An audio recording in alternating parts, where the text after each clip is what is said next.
Komisi D DPRD DKI sudah meminta agar proyek revitalisasi Monas dihentikan karena tidak mendapat izin dari Komisi Pengarah, tapi proyek ini masih saja berlanjut terus. Dan untuk membahasnya telah hadir bersama saya di studio aktivis Walhi DKI Jakarta, Tubagus Soleh. Mas Soleh, selamat malam Mas. Selamat malam Mas. Bagaimana Anda melihat pengerjaan berlanjut terus meskipun Komisi D DPRD mengatakan belum ada kesepakatan, belum ada izin dari Kementerian Sekretaris Negara? Ya, kita sebenarnya persoalan ini kan terlepas dari persoalan itu. Seharusnya memang Pemprov DKI itu menghentikan proses ini. Yang ingin kita kritisi adalah pembangunan Monas dengan nama revitalisasi ini yang melakukan penebangan pohon ini kan tidak ada urgensinya.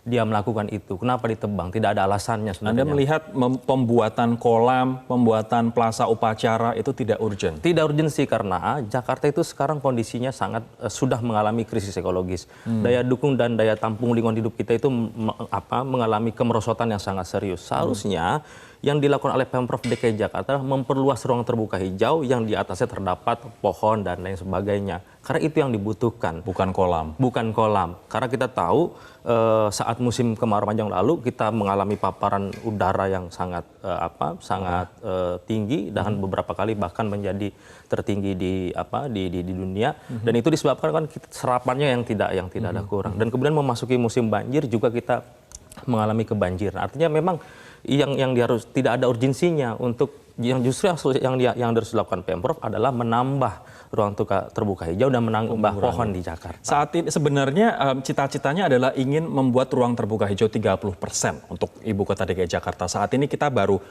kurang lebih 10% begitu. Dengan menguranginya dan bahkan menebang 190 pohon ini akan memberikan dampak apa Mas bagi Jakarta? Ya, memang kalau dalam ruang terbuka hijau ketentuannya memang diperbolehkan membangun fasilitas seperti tadi. Tetapi yang jadi soal dahulukan adalah dukungan lingkungan hidupnya.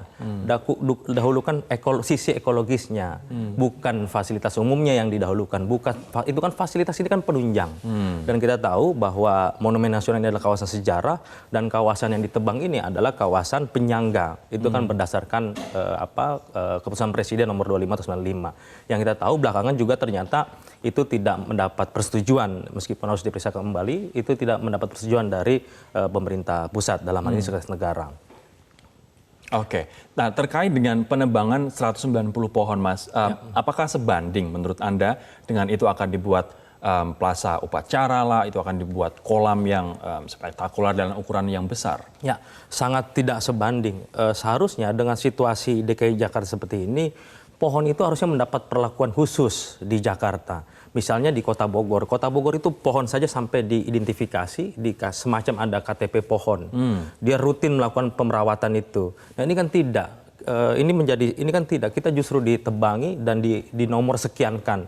Nah ini selain soal bagaimana, ini sebenarnya persoalan utama adalah soal paradigmanya. Kita melihat bahwa Pemprov DKI Jakarta sekarang belum sungguh-sungguh melihat persoalan lingkungan hidup secara serius.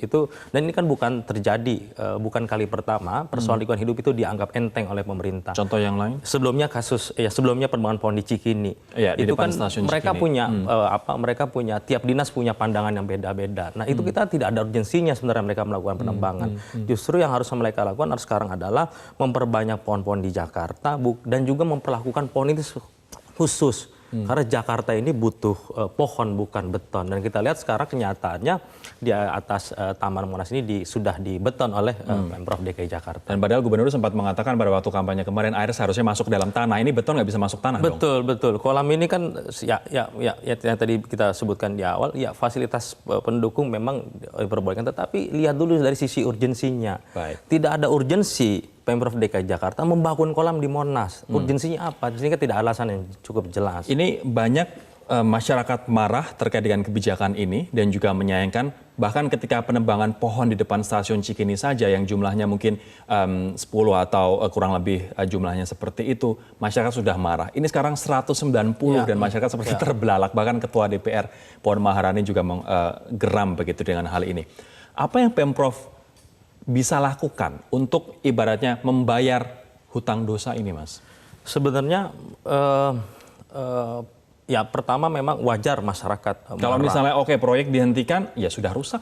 Ya, Pemprov harus kembali menanami kembali yang ada di situ di wilayahnya. Kan tidak masalah dia membongkar yang sudah terjadi. Sudah di beton Nah, itu. inilah dia. Kita masih ingat dalam sejarah krisis ekologi Jakarta, ruang terbuka hijau Jakarta seperti serapan air, taman kota dan lain sebagainya itu kan teralih fungsi menjadi kawasan terbangun yang kemudian diputihkan oleh pemerintah. Itu alasannya juga keterlanjuran. Nah, keterlanjuran tidak bisa lagi dibiarkan. Pandangan kami ya Pemprov pertama harus menghentikan proses pembangunannya. Saya pikir juga seluruh pihak sudah meminta Pemprov untuk menghentikan proses ini dan mengembalikan pohon-pohon yang sudah ada. Dan kenyataannya memang katanya dipindahkan, ditebang. Nah, sampai sekarang tidak jelas juga. Kita memeriksa di sekitar lokasi tidak ada tempat yang rencana pemindahan di mana kita tidak menemukan itu. Baik, terima kasih atas waktunya aktivis Walhi DKI Jakarta Tobage Soleh atas perspektifnya di Prime Time News malam hari ini, Mas.